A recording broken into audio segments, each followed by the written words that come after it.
누가복음 2장 13절 14절 말씀, 누가복음 2장 13절 14절 말씀 함께 합독하겠습니다. 같이 읽습니다. 호련히 수많은 천군이 그 천사와 함께 하나님을 찬송하여 이르되 지극히 높은 곳에서는 하나님께 영광이요 땅에서는 하나님이 기뻐하신 사람들 중에 평화로다 하니라. 아멘. 우리 지난 시간에 나누셨던 말씀 기억나시는지 모르겠습니다. 큰 기쁨의 좋은 소식 기억나시나요? 큰 기쁨의 좋은 소식, 그게 뭐였다라고 말씀해 주셨죠? 그게 2장 11절 바로 위에 나오는 것이 오늘 다윗의 동네에 너희를 위하여 구주가 나셨으니 곧 그리스도 주시니라. 그래서 우리를 구원하실 분이 오셨다라는 거, 그것이 우리에게 큰 기쁨의 좋은 소식이라고 안내를 해주셨죠. 그리고 12절에 보니까 너희가 가서 강보에 쌓여 구유에 누여 있는 아기를 보리니 이것이 너희에게 표적이 되리라 하더니, 그래서 우리는 예수님 앞에서 너무 가난하다, 어렵다 이런 얘기하면 안 된다 그랬죠. 예수님이 태어나셨을 당시 훨씬 더 어렵게, 우리보다 훨씬 더 힘들게 태어나셨던 것을 우리가 확인했습니다.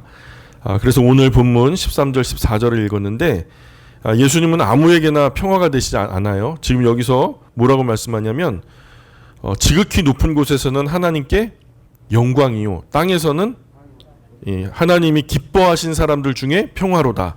그러니 모든 사람에겐 아무에게나 평화가 되는 것이 아니라 하나님이 기뻐하신 사람들 중에 평화로다. 나머지는 평화가 아니라 어쩌면은 더 갈등이 될지도 몰라요. 막 심지어는 부모가 자식을, 자식이 부모를, 그렇게 가족 간에도 이 신앙 때문에 등을 지게 되고 어려움을 겪게 되는 일들이 있을 수 있다라는 얘기예요. 조금 후에 이제 시므온 할아버지가 나오는데요. 이스라엘 중에 많은 사람이 이분 때문에 패하거나 흥하게 되며 비방을 받는 표적이 되기 위해서 세움을 받으셨다. 이런 말씀이 나와요. 어떤 사람은 예수님 때문에 결국은 흥하게 될 것이고 어떤 사람은 예수님 때문에 결국은 패하게 될 거라는 거죠. 하나님 앞에 교만한 사람은 다 패하게 될 겁니다. 결국 패하게 될 거예요. 예수님은 건축자들이 버린 돌이었다고, 쓸모없다, 이거는 뭐 어디다 쓰겠냐 하고서 사람들이 다 버렸대요. 버려진 돌이었지만 후에는 모퉁이에 세워져 가장 근본 기준이 되는 머릿돌이 되셨다라고 성경은 안내하고 있어요.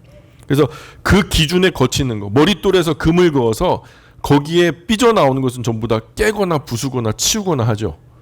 그러나 그 기준에서 안에 들어오는 것은 더 돈독하게 하고 보존하게 하는 것처럼 오늘 그 기준 안에 속하는 자는 안전할 것이고 평화가 있을 것이다 라고 말씀하는 겁니다. 2장 15절 볼까요?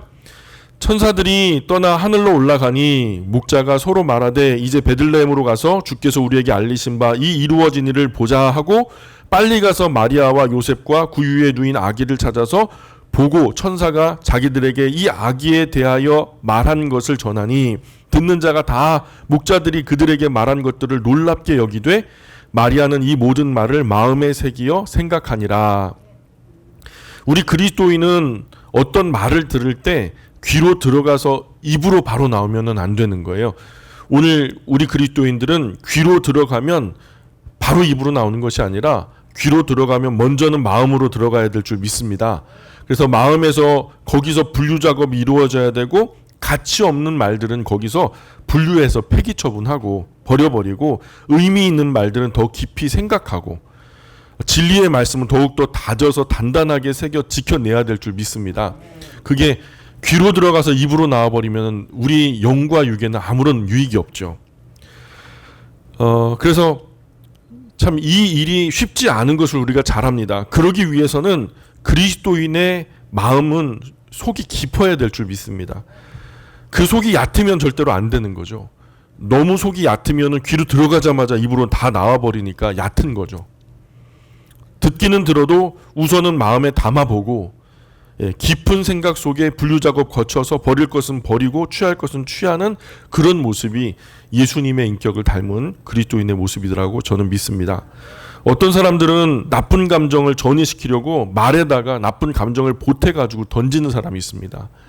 내가 얼마나 지금 독이 가득한지 너 좀 볼래 하면서 말에다가 독을 묻혀가지고 전달하려고 노력하는 사람들이 있어요. 그렇게 나쁜 감정을 묻혀서 던지는 것은 그 사람 마음이지만 그 나쁜 감정을 받고 안 받고는 내 마음이에요.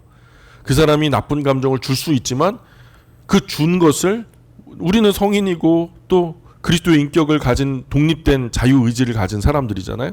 그 감정 너는 줬지만 나는 안 받을 거야. 그렇게 거절할 수 있다는 거죠.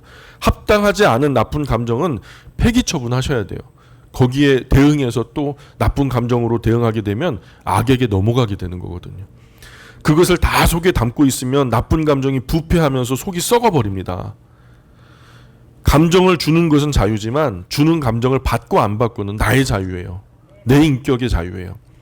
오늘 마리아도 이 모든 말은 의미가 있다, 가치가 있다 여겨서 어떻게 했냐면 마음에 새기고 거듭 생각합니다. 그러면서 20절 볼까요? 20절 목자들은 자기들에게 이르던 바와 같이 듣고 본 그 모든 것으로 인하여 하나님께 영광을 돌리고 찬송하며 돌아가니라. 여기 목자들의 경배는 다른 복음서에서는 나타나지 않아요. 오직 누가복음에서만 나타나는 건데 누가는 이런 빠진 부분을 소상하게 살폈고 사실관계를 확인해서 예수님의 전생애의 그 완전한 그림을 퍼즐 조각이 한 조각도 빠짐없이 기록될 수 있도록 애를 썼다라는 거죠. 그래서 21절 계속 읽어볼까요? 21절 시작. 할례할 8일이 되매 이 이름을 예수라 하니 곧 잉태하기 전에 천사가 일컬은 바로라. 자, 그래서 예수님은 탄생 후 바로 애굽으로 가신 것이 아니죠. 탄생 후 바로 애굽으로 가신 것으로 되어 있어요. 마태나 마가복음을 보면 막 죽을까봐 무서워서 막 도망가신 것으로 나오는데 여기 보면 8일 만에 할례를 받고자 할례를 시행하기 위해서 올라가셨고 또 그 사람이 이름을 무엇으로 할까요? 하니까 예수님의 부모님은 천사가 일러준 대로 예수입니다 라고 그렇게 대답을 한 거죠. 그러자 할례를 하는 사람이 예수에게 할례를 주노라 하면서 양피를 베어낸 이런 그 절차가 있었다라는 것을 우리에게 자세하게 안내하고 있어요. 자, 22절 계속 읽어볼까요? 시작. 모세의 법대로 정결 예식의 날이 참에 아기를 데리고 예루살렘에 올라가니. 아멘. 정결 예식의 날은 레위기 12장에 나와요. 정결 예식의 날은 레위기 12장에 나타난 여성이 아기를 낳았을 때 산혈이 맑아지는 기간을 말하는 건데 남자 아기를 낳으면 33일, 여자 아기를 낳으면 66일 동안 안정을 취하게 했어요. 그래서 여자의 몸이 충분히 회복될 수 있도록 배려하는 그런 절기였어요. 예수님은 남자셨으니까 산혈이 맑아지는 기간이 33일이었을 거예요. 낳으신 지 8일 만에 할례를 받으셨고 산혈이 맑아지는 기간을 계산하게 되면 그게 그 8일도 포함되어 있는 숫자인지 아니면 8일 이후에 33일을 갖다 계수하는 것인지는 잘 알지 못하지만 계산하면은 대략 한 40일 정도로 짐작이 가능하거든요. 그래서 낳으신 지 33일일 수도 있고 할례 후 33일일 수도 있어요.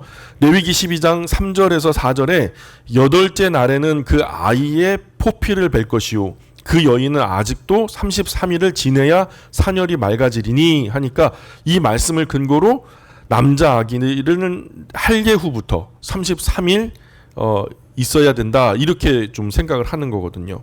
그래서 이 시점을 예수님의 탄생 후 40일로 계산하는 것이 아주 적절할 것 같다라고 저는 여겨져요. 그래서 어쨌든 여성이 성전의 성소에 가려면 산혈이 맑아진 이후에야 제물을 드릴 수 있게 되었거든요.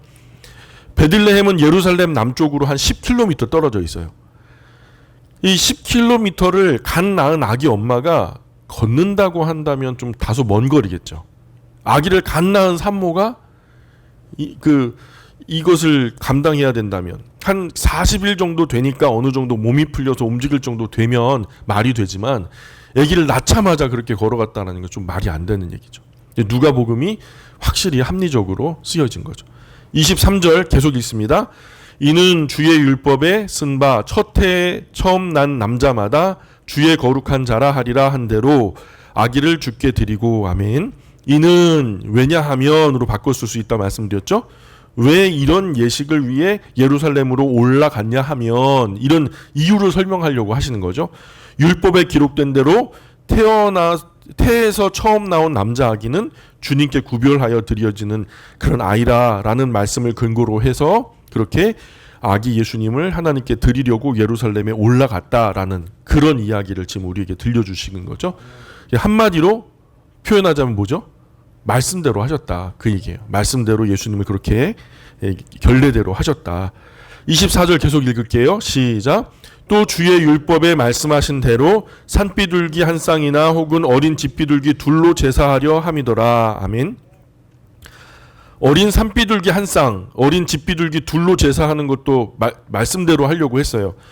이 하나는 번제로 하나는 속죄제로 드리는 거거든요. 레위기의 말씀대로 그대로 말씀대로 시행한 것을 우리가 볼 수 있습니다. 25절 26절 계속 읽을게요. 예루살렘에 시므온이라 하는 사람이 있으니 이 사람은 의롭고 경건하여 이스라엘의 위로를 기다리는 자라. 성령이 그 위에 계시더라. 그가 주의 그리스도를 보기 전에는 죽지 아니하리라는 성령의 지시를 받았더니 시므온은 나이가 많은 할아버지였어요. 그래서 이스라엘의 위로를 기다리는 자였다 이렇게 성경은 소개하고 있는데 구약에서 누누이 선포된 예언 속의 메시아가 그 시므온 할아버지가 죽기 전에 다시 말해서 생전에 오시기를 고대하던 사람이었어요. 어떤 계시를 어떻게 받았는지는 잘 모르겠어요. 그런데 그런 약속을 자기가 직접 받았대요. 그가 가지고 있었던 하나님의 계시의 메시지는 너는 메시아를 보기 전에는 죽지 않을 거야 라고 하는 그런 안내를 받았다는 거예요. 그래서 성전에서 오매불망 오실 그분을 기다리고 또 기다렸다는 거죠. 그래서 죽지도 못하고 그죠? 아파도 죽지도 못하고 그렇게 기다리고 숱한 날들을 기다리다가 나타날 구세주 메시아를 기다리고 있었는데 당시에는요 정치적으로는 로마 황제 가이사 아구스토가 천하를 다스리고 있었던 시절이에요. 왕권은 그런데 정치적인 실권은 로마가 쥐고 있고 그러나 왕권이라 전통적인 계보로서의 왕권은 유대가 아니라 또 헤롯이 지고 있어요. 에서의 자손인 에돔족 속의 사람이었는데 헤롯이 지고 있고 그리고 언어나 문화 이런 것들은 헬라 문화가 다 팽배해 있었거든요. 그러니 기껏 유대에 남아있는 것이 유일한 기득권이라고 하면은 종교적인 것 딱 하나 남았는데 이 또한 지지부진해요. 바리새파, 사두개파, 열심당, 에세네파, 헤롯당은 갈라지고 찢어지고 4분 오열된 상태였어요. 그런 가운데 세례 요한은 갑자기 광야에서 나타나서 회개하라 천국이 가까웠느니라 라고 소리를 치고 또 나사렛에서 누가 태어났다라고 왕으로부터 술렁거리는 거예요. 유대인의 왕으로 나실 리가 어디 계시뇨 하면서 막 물으면서 오니까 아주 혼란의 도가니였어요. 그러니까 이스라엘의 운명은 상한 갈대였고 꺾여진 꺾여진 갈대였고 꺼져가는 등불과도 같았다는 거죠. 그런데 하나님은 그런 상한 갈대를 꺾지 않으셨고 꺼져가는 등불을 끄지 않으시고 이스라엘을 보존하게 하시죠. 이 민족 가운데 마지막 그야말로 놀라운 메시아의 기회가 온 것이죠. 그 시대적인 그 갈급함, 우리에게 구세주가 꼭 필요하다. 곧 있으면 우리나라가 종교적인 것도 다 이렇게 지지부진하게 돼버리면 민족 전체가 그냥 로마의 치하에 흡수되어 버리고 그 자주성 어떤 정체성을 잃어버릴 수도 있겠다라는 생각을 갖게 되는 거죠. 그런데 그 성경을 조금이라도 알고 있는 사람들은 예수님이 오셨으면, 예수님이 아니죠, 그 메시아가 오셨으면, 우리를 구원할 구세주 그리스도가 오셨으면 하는 그런 상황이에요. 당시 젊은이들은 다 헬라 언어와 문화에 물이 들어버렸어요. 야심 있는 유대의 실세들은 로마에 기대어 완전히 의지하다시피 그렇게 묻어가고 있고, 니고데모나 아리마대 부자 요셉이라든가 가멜리알의 문화생으로 경건한 훈련을 하던 바울이라든가 스데반 몇몇 정도가 시대 가운데 하나님의 부르심을 가늠하느라 이것이 옳을까 저것이 옳을까 애를 쓰고 있었지만 그 눈이 어둡기는 마찬가지였죠. 예루살렘 안에 구약의 큰 흐름에서 바른 자세를 가지고 약속하신 메시아를 고대하고 있던 사람은 아주 드물어요. 아니 거의 없는 시절이에요. 그런 시절에 오늘 시므온 할아버지 한 분이 이스라엘의 위로를 기다리고 있었다는 거예요. 성령 하나님께서 그 어르신 위에 계셨다라는 거죠. 자신 하나만이라도 약속하신 소망의 날을 기다리면서 경건하게 기도로 오실 주님을 기다리고 있었어요. 기대하며 기도하고 기다렸다는 거죠. 우리의 기도의 자세도 이래야 될 줄 믿습니다. 따라해 볼까요? 기대하고 기도하며 기다리라. 예, 쓰리기. 우리의 기도의 중요한 세 가지의 원칙이죠. 2장 27절 볼까요? 27절부터 32절까지 같이 읽겠습니다. 2장 27절부터 32절 같이 읽습니다. 시작. 성령의 감동으로 성전에 들어가매 마침 부모가 율법의 관례대로 행하고자 하여 그 아기 예수를 데리고 오는지라.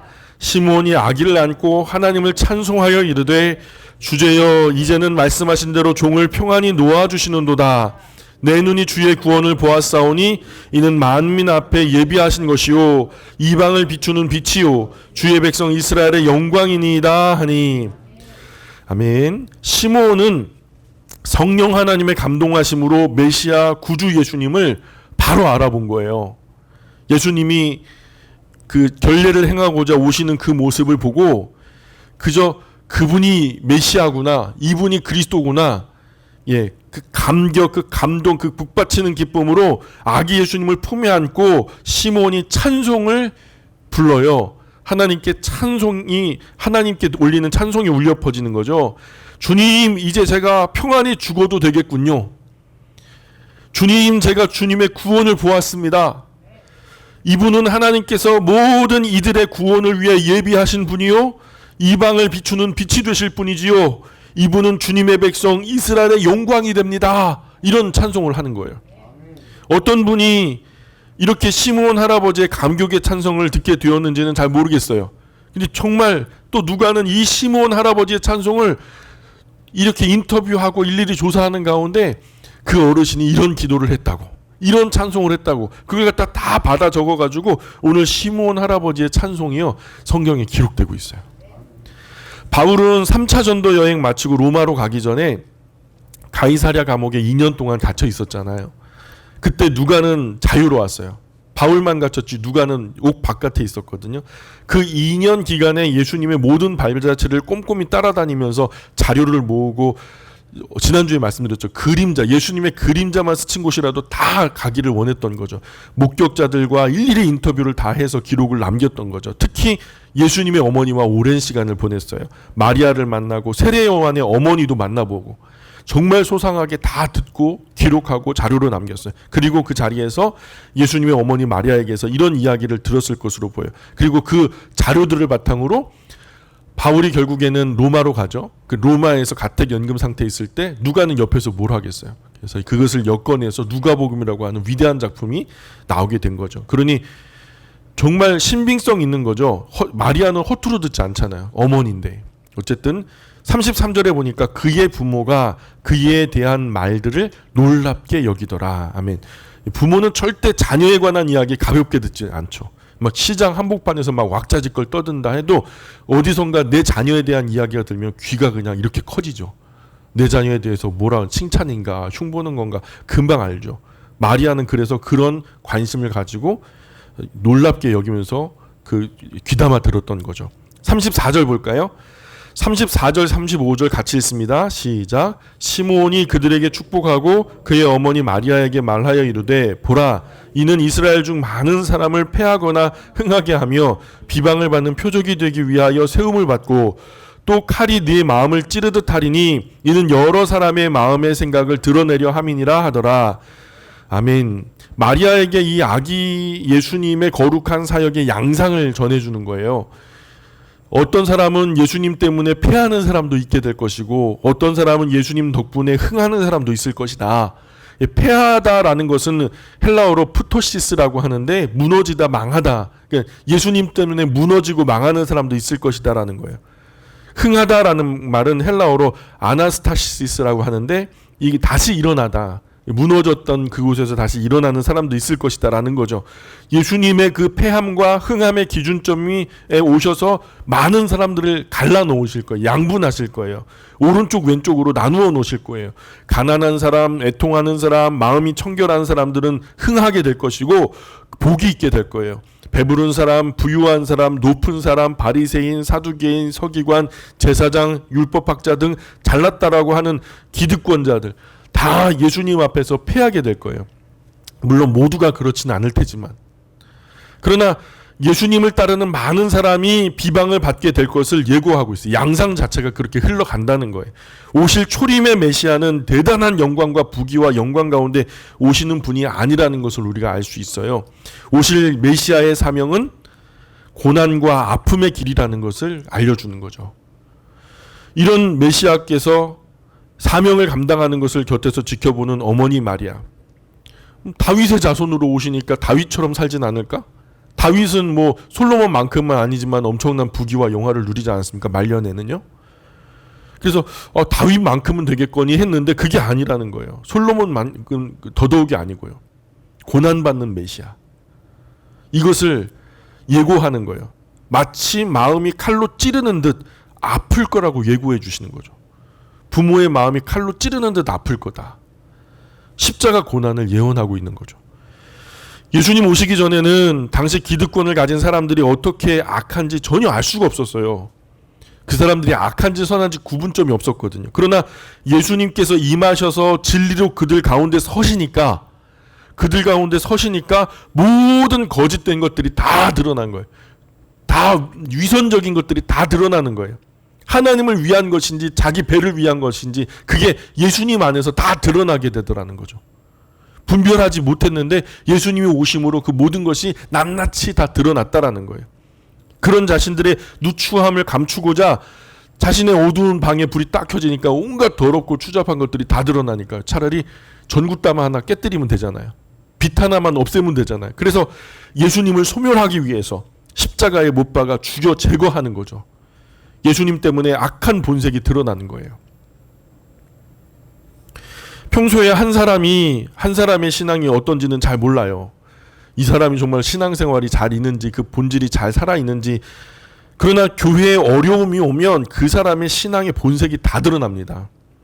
고난의 현장에서 교회가 아무런 힘이 없는 것 같이 무력하게 느껴질 때 오히려 교회가 세상으로부터 욕을 먹고 손가락질을 당하고 수욕을 참아내고 있을 때 그 교회를 대하는 그분의 자세를 보면 그분의 신앙을 아주 선명하게 분별할 수 있다는 거예요. 예수님이 정말 무력하게 십자가 위에 달리셨을 때 오른편 강도는 이분이 하신 말씀과 행하신 일 중에 옳지 않은 것이 없었어 라고 고백해요. 왼편 강도는 조롱합니다. 내려와 봐라. 그리고 우리도 좀 내려줘라. 막 이렇게 조롱하죠. 당시 기득권자 헤롯이나 본디오 빌라도 종교 지도자 대제사장 서기관 바리새인 율법학장 등 전부 다 예수님을 죽여서 제거하려고만 했어요. 예수님은 선명하게 가르려고 하세요.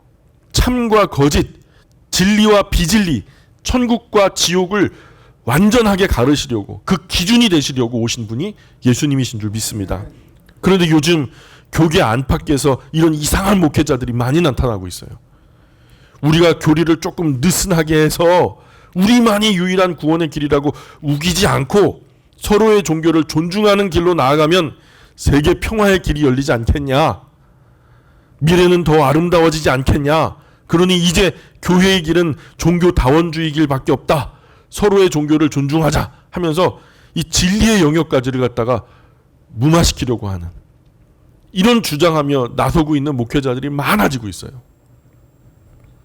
무수한 목회자가 이런 흐름에 동조하면서 동행하고자 합니다. 자기만 그러면 좋겠는데 자기만 그러면 모르겠는데 온 교회 온 성도들 함께 데리고 종교다원주의 아래 굴복하고 있는 거예요. 마치 인격이라고 하는 미명하에 그것이 마치 잘하는 것이냐. 예수님이 그러셨나요? 예수님께서 오셔서 하셨던 일은 여러 사람의 생각을 드러내려 하신 것이다라고 말씀을 모든 여러 사람의 생각을 다 드러내게 하려고. 그래야 참과 거짓, 진리와 비진리, 천국과 지옥이 분별될 테니까. 그래서 예수님을 만나는 사람은 다 자신의 본색을 자백하게 돼 있어요. 신문도 고문도 하지 않아요. 예수님은. 그냥 다만 그 가운데 존재하시면 그분이 그냥 가만히 옆에만 앉아있으면 다 자백해요. 주여 저는 죄인이로소이다. 나를 떠나소서. 그러는 거예요. 삭개오는 뭐라 그래요? 제가 남에게 토색한 거 있으면은 4배로 갚겠나이다. 막 하면서 예수님이 옆에서 뭐라고 했는데요? 아무 말씀 안 하셨어요. 예수님의 존재만으로도 우리는 그분 앞에서 부끄러워져요. 우리의 죄를 자백할 수밖에 없게 되는 거예요. 그게 처음에 얼마간은 괴롭고 힘든 일일지 모르지만 그 길이 영생으로 이어지는 복된 길임을 우리가 잘 압니다. 자신의 진짜 색깔을 예수님 앞에서 다 드러내고 자백하는 거예요. 그것이 악하든 선하든 다 자백하게 돼 있다는 거예요. 36절 볼까요? 36절 37절 계속 읽습니다. 시작. 또 아셀지파 바누엘의 딸 안나라 하는 선지자가 있어 나이가 매우 많았더라.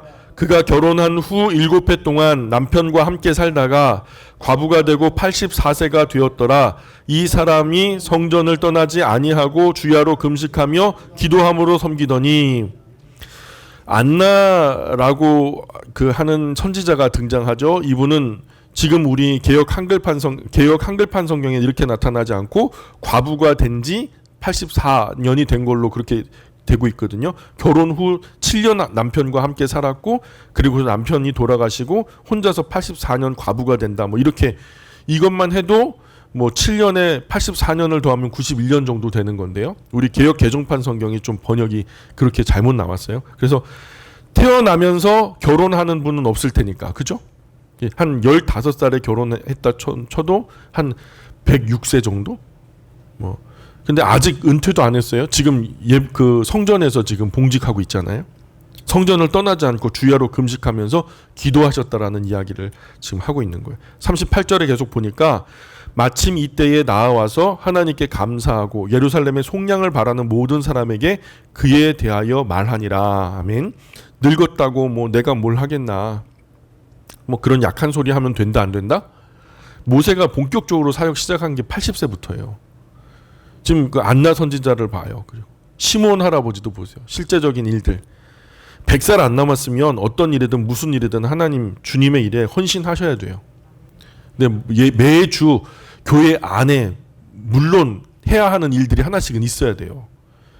내가 중직을 얻고서도 그냥 예배 시간 20분, 10분 전에 와가지고 겨우 예배 드리는 그런 모습으로 무슨 본이 된다고요. 부끄럽지 않으세요? 적어도 1시간 전에는 와서 30분은 기도로서 이 자리에 앉을 사람들을 위해서 이 드려질 예배를 위해서 먼저 기도해야 되는 거 아니에요? 그게 상식 아닙니까? 부끄럽지 않으세요? 나중에 하나님 앞에 가가지고 뭐 제 앞에서는 괜찮아요. 근데 하나님 앞에 가서 뭐라고 하실 건데요? 창피하지 않으세요? 우리 중직자들 정말 회개하셔야 돼요. 진짜 이 해이해지는 시절에 우리가 더 분명하고 선명하게 서지 않으면 우리 잠식돼 버리고 말이야. 악에게 지고 말아요. 선으로 악을 이기려면 부지런하셔야 돼요. 먼저는 교회 안에 가족들에게 그렇게 해야 되고 그 다음에 교회 바깥의 식구들을 챙기라고 바울도 그렇게 우리에게 목양 안내를 했어요. 교회 안에 좀 관심을 가져야지. 일상에서 경건하고 거룩하게 사는 거 알아요. 그거 다 알아요. 뭐 나만 그런가? 다른 새신자들, 평신도들도 다 그렇게 사는데 다른 게 뭐예요 그러면? 아니잖아요. 그건 아니잖아요.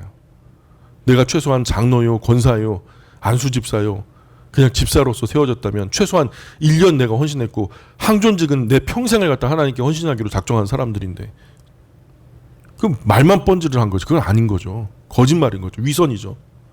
우리가 그 당시에 바리새인과 사두개인과 비교해서 다를 바가 뭐가 있어요. 창피한 일입니다. 죄송합니다. 예. 그래서 안나 선지자는 이 아기 예수님께서 성전에 오신 것을 모르고 마침 전하는 말씀이 예루살렘 속량을 말하는 모든 사람에게 메시아의 소망을 주는 메시지를 전하면서 그때 메시아가 곧 오실 거다라는 그런 메시지를 전하고 있었대요. 그렇게 감사하고 있었는데 그런 가운데 시므온이 나신 아기 예수님 그 메시아를 품에 안고서 하나님의 소망의 약속의 실체가 되시는 아기 예수님을 막 찬송하고 있는 것을 이 안나 선지자가 현장에서 목격을 하게 된 거죠. 이 시므온 할아버지도 안나 할머니도 이 메시아를 성전에서 만나게 된 거예요. 성전의 실체가 되시는 예수님을 성전에서 만나게 된 거죠. 39절 계속 읽어볼게요. 시작. 주의 율법을 따라 모든 일을 마치고 갈릴리로 돌아가 본 동네 나사렛에 이르니라. 아멘. 마태복음 같으면 아기 예수님은 바로 애굽으로 도망가야 할 것 같은데 그게 아니었죠. 바로 그 애굽으로 도망간 게 아니었어요. 그런데 지금 이 구절에 보면은 애굽으로 피난 가지 않으신 거로 돼 있어요.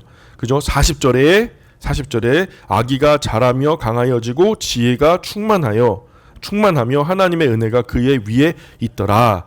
아기 예수님의 키가 자라면서 지혜는 충만하게 되셨고 하나님의 은혜는 항상 그 위에 머물러 계셨다라고 말씀하죠. 우리 자녀들도 이와 같기를 주님의 이름으로 축복합니다.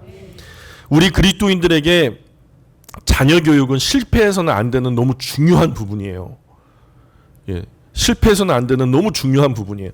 하나님의 말씀의 율례와 법도 안에서 키우되 너무 유약하지 않게 조금은 거칠게 조금 야성 있게 그렇게 길러야 될 줄 믿습니다. 근데 원칙이 있어요. 첫 번째, 아이들의 육체는 강해져야 돼요. 모기도 물리고 넘어져 까지기도 하고 가시에 찔리기도 하면서 조금 거칠게 자라야 건강하거든요. 그 너무 막 감싸 안고 온실 속 화초처럼 키우는 가정들이 좀 많아지고 있는 시대 걱정이에요. 하루에 물티슈를 갖다 한 통을 쓰는 가정을 제가 봤다니까요. 세상에 그거는 좀 과보호죠. 잠깐 그냥 문 밖에 나갔다 왔는데 그냥 막 손을 갖다 닦고 씻고 막 그런. 물론 손 닦는 건 좋죠. 근데 적당히 해야죠. 예민한 시절이긴 합니다만. 그래서 아기 예수님처럼 육체는 강해져야 되고 두 번째 아이들의 정신은 지혜로워져야 될 줄 믿습니다. 악한 세상을 스스로 분별하고 살아갈 만큼은 지혜롭게 자라야 돼요. 바보같이 그냥 세상에 당하고만 있는 그런 자녀들이 뭐 어떻게 하나님의 일을 돕는 사람이 되겠어요. 그래서 우리 자녀들의 지혜를 하나님께 구하는 부모가 되어야 될 줄 믿습니다. 고린도전서 1장에 보면 유대인은 표적을 구하고 헬라인은 지혜를 찾는다고 했어요. 그렇지만 지금 헬라인은 지혜를 구하지 않아요. 성경 당시에 헬라인들은 지혜를 구하지 않았고 오히려 유대인이 지혜를 간절하게 추구하던 시절이었어요. 유대인은 자녀를 10명 안팎으로 낳아요. 그 중에 하나만이라도 지혜롭게 자라기를 위해서. 왜 많이 낳냐? 많이 낳는 이유가 똑똑한 사람 하나라도 좀 생기려고. 똑똑한 놈 하나라도 잘 키워가지고 이를 성경을 갖다 열심히 공부시켜서 성경을 전하는 랍비가 될 수 있도록 하나님의 뜻을 전하는 랍비가 될 수 있도록 키우는 것이 최고의 영광으로 생각하면서 자녀 교육을 해요. 게다가 유대인의 지혜도 보잘것 없지만 그 중에서도 최고의 지혜들, 자기들 머릿속에서 떠오른 하나님이 주셨다고 여겨지는 그런 지혜들을요, 책에 다 모아서 기록해요. 이른바 그것을 탈무드라고 부르는 책이죠. 시중에 나온 책은 부스러기 조금 모아놓은 정도고 진짜는요 2500년 동안 빛나고 반짝이는 지혜들을 다 모아서 써내려 왔기 때문에 분량이 엄청나요. 말 그대로 알짜 유대인들 말고는 오픈 소스가 안 돼요. 열어서 보여주지도 않아요. 그래서 진짜 2500년 동안 모아놓은 반짝반짝 빛나는 그 지혜서가요 지금 그 분량이 제 몸무게만 해요. 100kg 미만이에요. 그 지혜의 기록 지금도 끝나지 않았어요. 계속해서 쓰여지고 있고요. 유대인은 이 지혜를 자라는 아이들에게 가르쳐요. 초등학생이면은 초등학교 수준에 맞는 거. 나중에는 대학원, 대학교 박사학위를 받아도요. 그거 가지고 탈무드 가지고 논쟁을 해요. 막 그 사람들의 도서관은요. 우리처럼 조용한 게 아니라 막 싸움터예요. 전쟁터예요. 막 갑론을박해요. 내 논리와 너의 논리가 막 부딪히면서 나중에 그 논리적으로 내가 밀리면은 정직하게 자기의 밀린 것을 고백하고 이긴 것은 이긴 것대로 보존하고 하면서 최고의 논리들을 만들어내는 사람들이거든요. 문화가 그렇게 돼 있기 때문에 그래요. 그래서 대학교에 가서도 조상 때부터 농축되어 온 이 지혜의 탈무드를 중심으로 공부하고 인생에서 이런 지혜를 녹여서 지혜롭게 살려고 또 노력하고요. 우리 같은 경우에는 수능 잘 치르기 위해서 좋은 대학 넣는 것으로 잘 가르쳤다라고 생각하는 우리 교육과는 좀 많이 거리가 먼 얘기죠. 이게 학교에서도 잘 안 되니까 또 학원이 또 이렇게 하고 좀 이상한 거죠. 이게 정상은 아니에요. 그죠? 세 번째로 이 아이들요. 아이들 삶 위에 하나님의 은혜가 항상 머물러 있어야 될 줄 믿습니다. 우리가 뭐 언제까지 부모겠어요? 우리가 이 아이들을 언제까지 보살필 수 있겠어요? 우리 몇십 년 안 남았어요. 그죠? 이 아이들을 책임지고 싶어 이 아이들이 끝까지 행복한 것을 다 지켜보고 싶지만 아닐걸요. 일반적으로 우리가 그들보다 먼저 하나님의 부르심을 받죠. 부모님의 기도와 격려, 바른 신앙으로 반응하는 아이들을 진심 어린 칭찬으로 응원해주면 아이들은 반드시 신앙 안에서 자라게 될 것이라고 저는 믿어요. 그냥 학교 가서 공부하고 잘하는 것만 칭찬하는 게 아니라 예배당에 가서 신앙생활 잘하는 거, 하나님 말씀 잘 배우는 거, 이런 것들을 칭찬하고 격려하면 아이들이 먹이를 주는 대로 자라나거든요. 칭찬받는 대로 거기서 더 열심히 하게 돼 있어요. 우리 아이들의 육체는 강하고 정신은 지혜롭고 영혼은 하나님의 은혜 아래 머물러 있기를 축복합니다. 이 41절 볼까요? 2장 41절. 그의 부모가 해마다 6월절이 되면 예루살렘으로 가더니 예수께서 12살 되었을 때에, 거기 12살 되었을 때에다 한번 밑줄을 그어보실까요? 그들이 이 절기의 관례를 따라 올라갔다. 이 절기의 관례, 도대체 어떤 절기를 말하는 걸까요? 12살 됐는데, 그죠? 이게 성인식을 말하는 것 같아요. 그 절기에 따라 이 성인식이 있었다는 거. 12살. 이 우리 식으로 하면 만 나이 13세에 성인식을 하거든요. 그래서 43절에 보니까 그 날들을 마치고 돌아갈 때에 아이 예수는 예루살렘에 머무셨더라.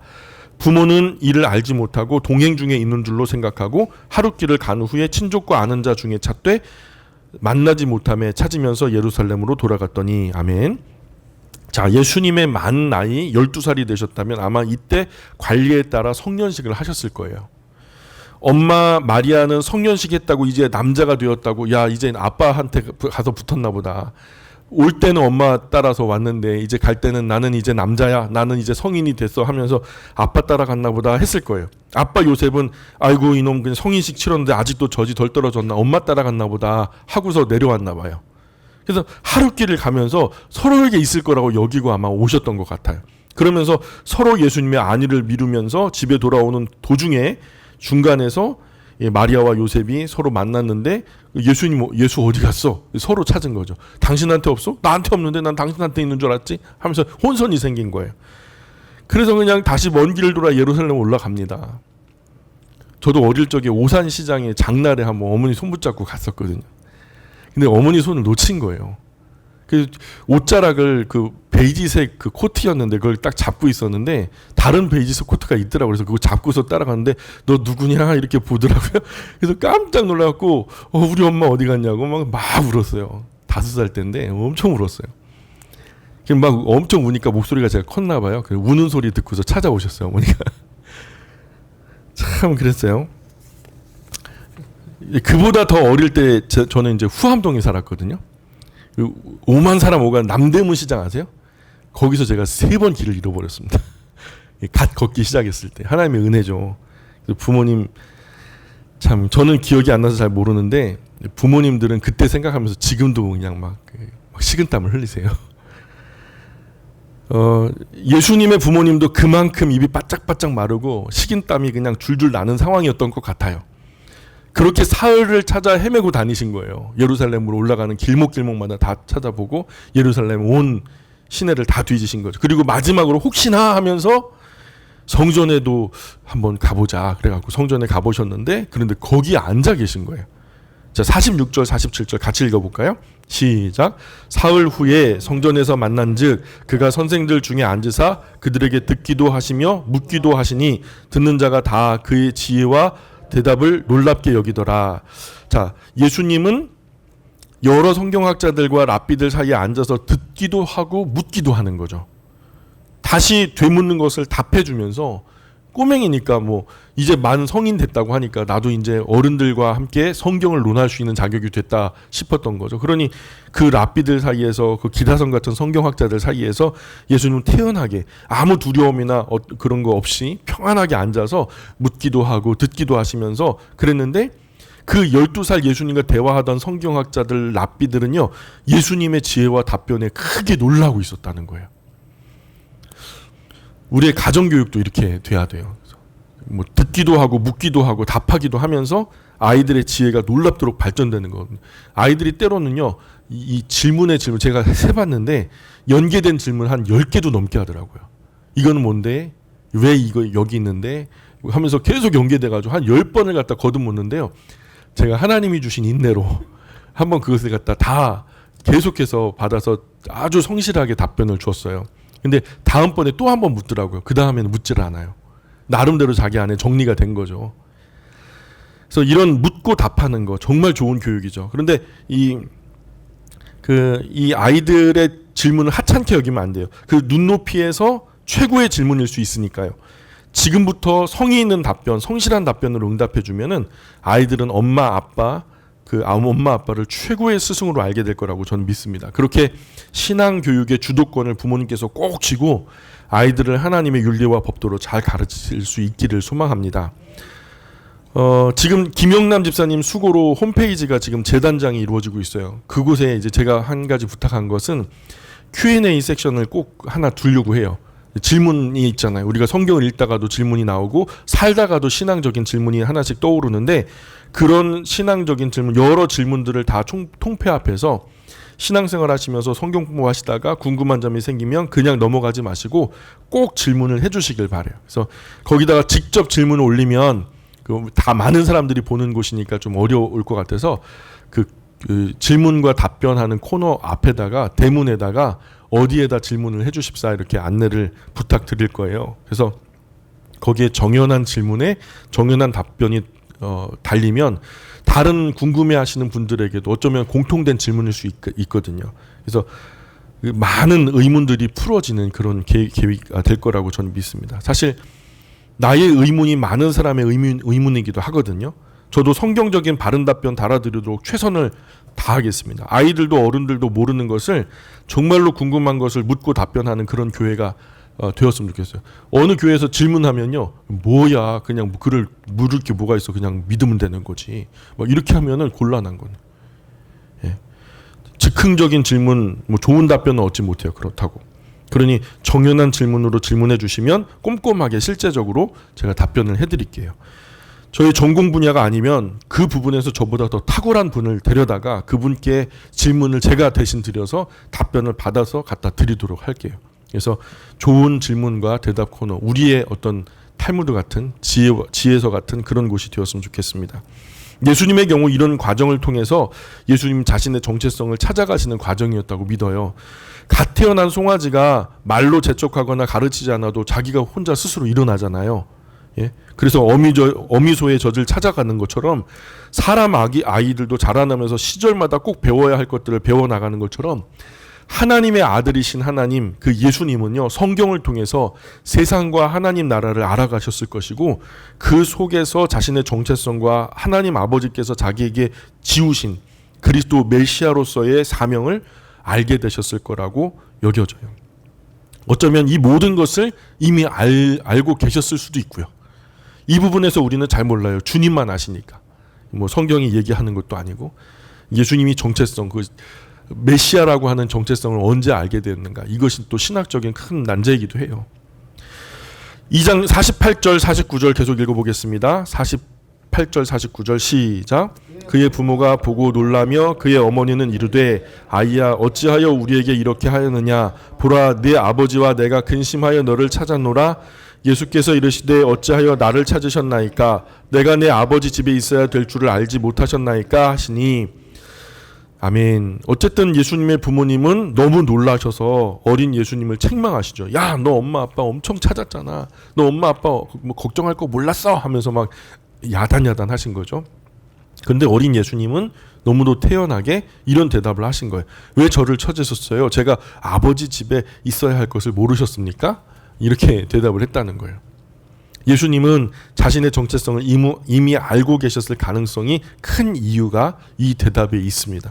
지금 아버지 요셉을 이야기하는 것이 아니라 지금 이 예수님께서 말씀하시는 아버지라 하면 성부 아버지 하나님을 아버지라고 고백하고 성전을 아버지의 집으로 표현하고 계시니까요.